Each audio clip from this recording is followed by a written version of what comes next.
আসসালামু আলাইকুম, welcome to my channel ইথিস কিচেন ভাইব। আশা করি সবাই ভালো আছেন। আজকে চলে যাচ্ছি আমার বড় আপার বাসায় বেড়াতে। আশা করি আজকের ভিডিওটা আপনাদের ভালো লাগবে। অবশ্যই প্রথম থেকে শেষ পর্যন্ত আমার সঙ্গে থাকবেন।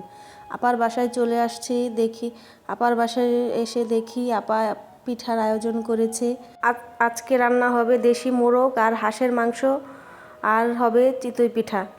আপা এখানে গোলাটা আগেই গুলে রেখেছে চিতই পিঠা বানানোর জন্য কুসুম গরম পানি দিয়ে। চিতই পিঠার গোলাটা বানানোর আগে অনেকক্ষণ আগে গুলিয়ে রাখলে তাহলে ওই পিঠাটা সুন্দর হয়। এখন আপা হাঁসের মাংসটা বসাচ্ছে। আমাকে বলছিল তুমি রান্না করো, কিন্তু আমি বলছিলাম না, আমি অনেক দিন হয়েছে তোমার রান্না খাই না। তাই আজকে আপা রান্না বসাচ্ছে।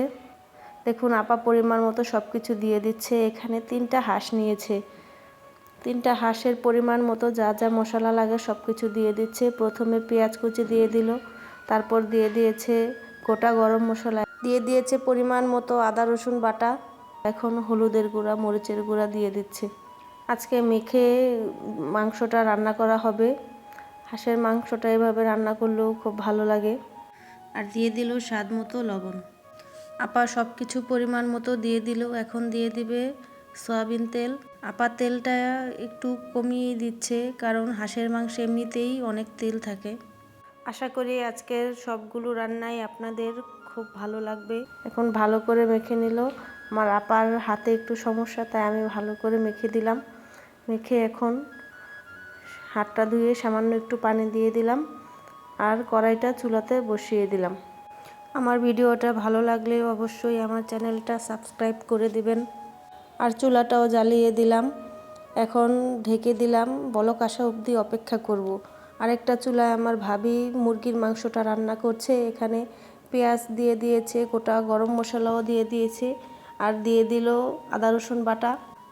প্রতি বছর শীত আসলেই আমার মা ব্যস্ত হয়ে যেত আমাদের পিঠা খাওয়ানোর জন্য। আমার মায়ের হাতের পিঠা কী যে মজা ছিল আর কী যে টেস্ট ছিল, সেটা খুব মিস করি আমরা ভাই বোনেরা। আমার মা তো 2 বছর হলো ওপারে চলে গিয়েছে। আমার মায়ের জন্য সবাই দোয়া করবেন। আমার মায়ের অভাবটা জানি কখনো পূরণ হবে না। তারপর আমার বড় বোন চেষ্টা করলো।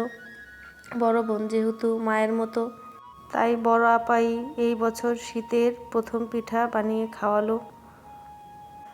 আমার মায়ের হাতের মাংস রান্নাটা খুব মিস করি। আমার মা খুব মজা করে মাংস রান্না করতো। অনেক কথা বললাম, আপনাদের সাথে শেয়ার করলাম। আশা করি আপনারা কোনো খারাপ দৃষ্টিতে দেখবেন না। আমার কথাগুলো, মনের কথাগুলো আপনাদের জানালাম।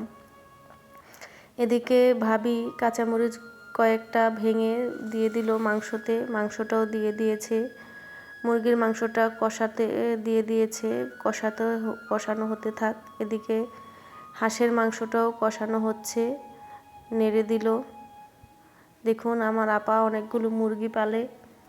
এই মুরগিগুলো কেমন করছে আলো পেয়ে। এদিকে আপাও পিঠা বসিয়ে দিয়েছে ঘরের ভিতরে। বাহিরে আমরা ভাবি ননদ মাংস রান্না করছিলাম, আর ঘরের ভিতরে আপা পিঠা বানাচ্ছিল।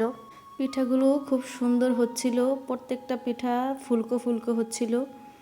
গ্যাসের চুলায় বানাচ্ছিল, তারপরেও পিঠাগুলো খুব সুন্দর হচ্ছিল।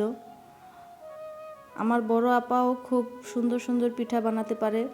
সব ধরনের পিঠা, যে কোনো রান্না আমার বড় আপা খুব ভালো করে করে।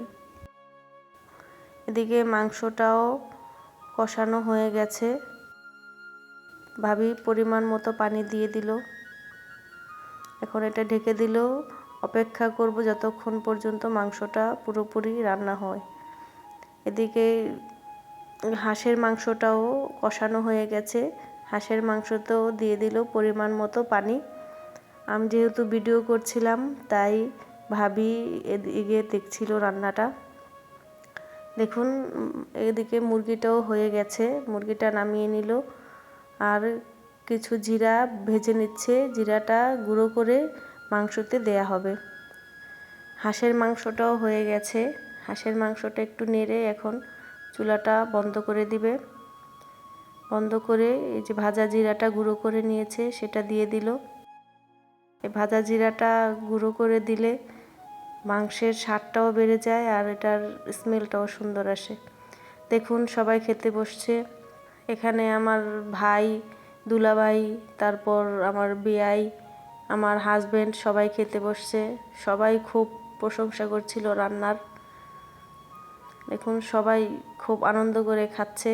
আমার হাজবেন্ড কখনো হাঁসের মাংস খায়নি, আজকে প্রথম খেয়েছে আর বলছে এটা খুবই মজা লাগছে নাকি তার কাছে। আমার ভিডিওটা প্রথম থেকে শেষ পর্যন্ত দেখার জন্য আপনাদের অসংখ্য ধন্যবাদ। আশা করি আমার ভিডিওটা আপনাদের ভালো লেগেছে। যদি ভালো লেগে থাকে অবশ্যই আমার চ্যানেলটা সাবস্ক্রাইব করে দিবেন আর লাইক কমেন্ট শেয়ার করতে ভুলবেন না। আজকে আমার ভিডিওটা এখানেই শেষ করছি। সবাই ভালো থাকবেন। আল্লাহ হাফেজ।